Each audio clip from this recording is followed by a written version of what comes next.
ബദർ യുദ്ധത്തിൽ മുസ്ലിങ്ങളുടെ എണ്ണം 313 ആയിട്ടും 1000-ഓളം ആളുകളുള്ള ഖുറൈശി സൈന്യത്തിന് വലിയ നഷ്ടമാണ് ഉണ്ടായത്. ബദർ യുദ്ധത്തിന്റെ ദിവസങ്ങൾക്കപ്പുറം സഫ്വാൻ ബിൻ ഉമയ്യയും ഉമൈർ ബിൻ വഹബും തങ്ങൾക്കുണ്ടായ വലിയ നഷ്ടത്തെക്കുറിച്ച് കഅബയുടെ അരികിൽ വെച്ച് സംസാരിച്ചു കൊണ്ടിരിക്കുകയാണ്. ഉമൈർ ബിൻ വഹബിന്റെ മകൻ വഹബ് ബിൻ ഉമൈറിനെ മുസ്ലിങ്ങളുടെ സംഘം ബന്ദിയാക്കി മദീനയിൽ പിടിച്ചിട്ടുണ്ട്. സഫ്വാൻ ബിൻ ഉമയ്യയുടെ പിതാവടക്കം ഒരുപാട് ഖുറൈശി നേതാക്കൾ ബദർ യുദ്ധത്തിൽ കൊല്ലപ്പെട്ടു. അദ്ദേഹം പറയാണ്, ഇവരൊന്നുമില്ലാത്ത ഈ ജീവിതത്തിൽ ഇനി എന്ത് നന്മയാണുള്ളത്, എന്തർത്ഥമാണുള്ളത്? അപ്പോൾ ഉമൈർ ബിൻ വഹബ് പറയാണ്, എനിക്ക് കടമില്ലായിരുന്നെങ്കിൽ, കടത്തോടെ മരണപ്പെടാൻ ജാഹിലിയത്തിൽ ആളുകൾ പോലും ഇഷ്ടപ്പെട്ടിരുന്നില്ല. ഞാനില്ലാതെ എൻ്റെ കുടുംബം എങ്ങനെ മുന്നോട്ട് പോകും എന്ന ഭയം എനിക്കില്ലായിരുന്നെങ്കിൽ ഞാൻ മദീനയിൽ പോയി മുഹമ്മദിനെ വധിക്കുക തന്നെ ചെയ്യുമായിരുന്നു എന്ന് അദ്ദേഹം പറയാണ്. ഈ അവസരം മുതലാക്കി സഫ്വാൻ ബിൻ ഉമയ്യ അദ്ദേഹത്തോട് പറഞ്ഞു, നിന്റെ കടം ഞാൻ ഏറ്റെടുക്കാം, നിന്റെ കുടുംബത്തെ ഞാൻ സംരക്ഷിക്കുകയും ചെയ്യാം, നീ ഈ പറഞ്ഞതുമായി മുന്നോട്ട് പോകണം. അപ്പോൾ ഉമൈർ ബിൻ വഹബ് അദ്ദേഹത്തോട് പറഞ്ഞു, എന്നാൽ ഇത് വേറെ ആരും അറിയരുത്. ഉടൻ തന്നെ അദ്ദേഹത്തിന്റെ വാള് മൂർച്ച കൂട്ടി അതിൽ വിഷം പുരട്ടി 450 കിലോമീറ്ററുള്ള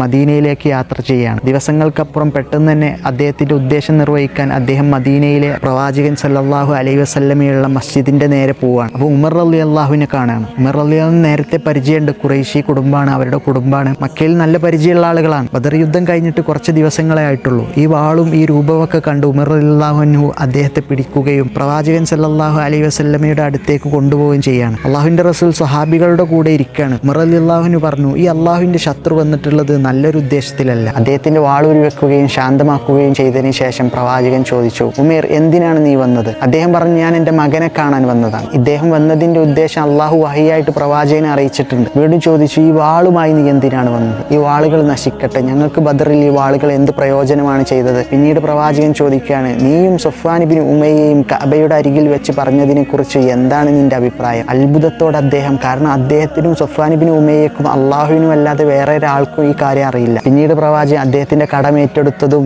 കുടുംബത്തെ സംരക്ഷിക്കാന്ന് പറഞ്ഞതും ഈ വാഗ്ദാനങ്ങൾക്ക് ശേഷം എന്നെ വധിക്കാൻ വന്നതല്ലേ നീ എന്ന് പറഞ്ഞപ്പോൾ ഉമൈർ ബിൻ വഹബ് പറയാണ്, ഇത് അള്ളാഹു അല്ലാതെ നിങ്ങൾ ആരും അറിയിക്കുകയില്ല, നിങ്ങൾ അള്ളാഹുവിന്റെ പ്രവാചകൻ തന്നെയാണ് എന്ന് അംഗീകരിച്ചുകൊണ്ട് അവിടെ വെച്ച് ഷഹാദത്ത് പ്രഖ്യാപിക്കുകയാണ്. ഞാൻ പറയുന്നത്, അള്ളാഹു എല്ലാം അറിയുന്നവനാണ്, അള്ളാഹു അലീമാണ്.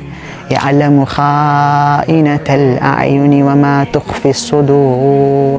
കണ്ണുകളുടെ കട്ടുനോട്ടവും ഹൃദയങ്ങൾ ഒളിപ്പിച്ചു വെക്കുന്നതും അവൻ അള്ളാഹു അറിയുന്നു.